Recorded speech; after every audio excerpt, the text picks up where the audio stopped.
Et bonjour à tous, j'espère que vous allez super bien. Alors aujourd'hui je vous retrouve pour une petite vidéo presque spéciale rentrée on va dire, puisqu'en fait cette vidéo je la fais suite à une consultation que j'ai eue avec un de mes patients fin de semaine dernière. Donc je ne sais pas quand est-ce que la vidéo va sortir, on est le 10 septembre. J'ai vu le patient, c'était un jeune patient qui avait une vingtaine d'années. Je l'ai vu vendredi dernier et en fait il a eu, en gros je vais vous raconter un petit peu pour vous situer le contexte. En gros, il a eu un accident où en fait il s'est fait très mal aux côtes, il s'est fracturé deux côtes. Et en fait, depuis qu'il a eu cette fracture aux côtes, il a des douleurs permanentes à chaque fois qu'il essaye de reprendre une activité physique et dans certaines positions. Donc les médecins n'ont pas compris pourquoi est-ce qu'il avait mal. Ils lui ont fait passer un IRM, évidemment, il n'y avait rien du tout. Donc je l'ai vu en consultation. Et donc, on a fait la consultation d'ostéo, donc j'ai fait mon boulot d'ostéo, et puis on a pas mal discuté. Et en fait, il s'est avéré qu'il était assez inquiet en fait du devenir et de l'avenir en fait de cette douleur, de ces douleurs à lui, on va dire. Et donc, son inquiétude principale, c'était est-ce que je vais pouvoir reprendre une activité physique de un, et en reprenant cette activité physique, est-ce que la douleur ne va pas réapparaître? Donc, ce que je lui ai expliqué évidemment, c'est que on allait voir déjà comment ça allait se passer après la première consultation, voir un petit peu comment ça allait jouer, est-ce qu'il y allait avoir moins de douleurs, est-ce que les douleurs auront complètement disparu ou pas. Ça, malheureusement, à l'avance, c'est pas vraiment prévisible.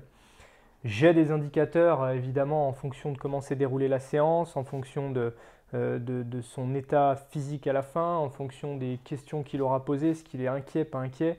Bon, il était effectivement assez inquiet parce que ça faisait 1 an et demi que ça durait. On ne lui proposait pas de réponse, il n'avait pas fait de séance de rééduc ou vu d'ostéo ou autre avant. Donc forcément, c'était un petit peu compliqué pour lui. Et en fait, sa question, parce que ces douleurs apparaissaient pendant l'activité physique, mais au bout de 15-20 minutes. Donc en gros, ce que je lui ai suggéré de faire, c'était parce que lui, il voulait impérativement reprendre une activité physique. Et on ne lui a répété pendant 1 an et demi on lui a répété qu'il fallait surtout pas qu'il pratique d'activité pour ne pas, enfin bref, pour des raisons un petit peu obscures, on va dire. Et donc, ce que je lui ai dit, c'est que arrêter l'activité physique, si c'est vraiment quelque chose qui lui tient à cœur, ça va plutôt être délétère puisque ça va impacter son moral. Donc, plutôt que d'arrêter complètement l'activité physique, je vais proposer une petite stratégie que je vais vous exposer maintenant pour que vous puissiez l'adapter à votre cas. Donc en fait, lui, il voulait reprendre la course à pied. Course à pied, oula, ça tangue un peu. Course à pied. Et en fait, ce qui se passait, c'est que quand il commençait à courir, au bout d'un petit moment, bah, les douleurs revenaient.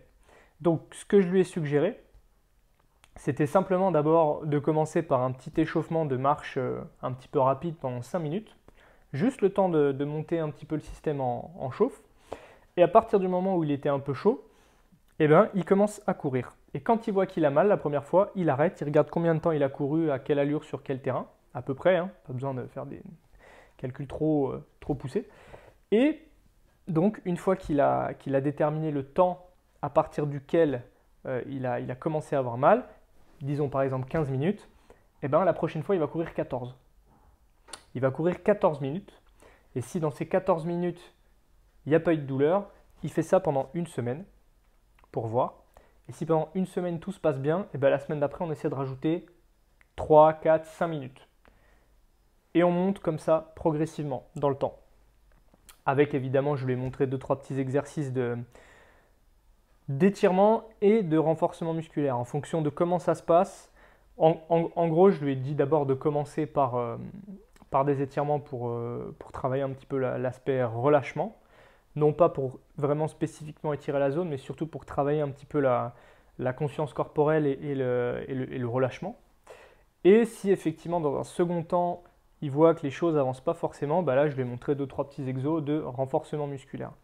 Le renforcement musculaire, ça permet de recréer une connexion cerveau-muscle qui est très intéressante, notamment dans des douleurs comme ça un petit peu chroniques, qui permettent de justement revenir plus rapidement et de faire diminuer plus facilement la douleur. Donc en gros, je récapépète. La stratégie, vous avez mal, vous souhaitez pratiquer votre activité favorite, mais vous avez mal au bout de quelques minutes. Pas d'inquiétude, vous pouvez quand même continuer à pratiquer votre activité à condition de la pratiquer sans douleur. Donc là, je vous ai donné l'exemple du temps, mais si c'est une histoire d'amplitude, par exemple, eh bien, vous réduisez un petit peu l'amplitude.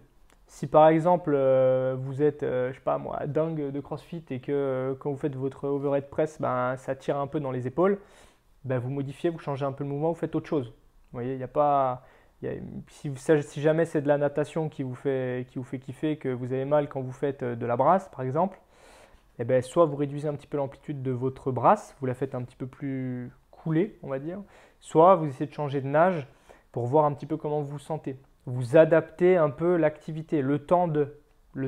C'est pas définitif, c'est le temps de pouvoir récupérer.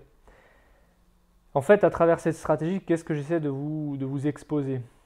C'est une notion en fait hyper importante et à la fois hyper basique, qui est la notion de progression. C'est-à-dire que pour pouvoir récupérer, il va falloir négocier un petit peu avec votre système nerveux, avec votre corps.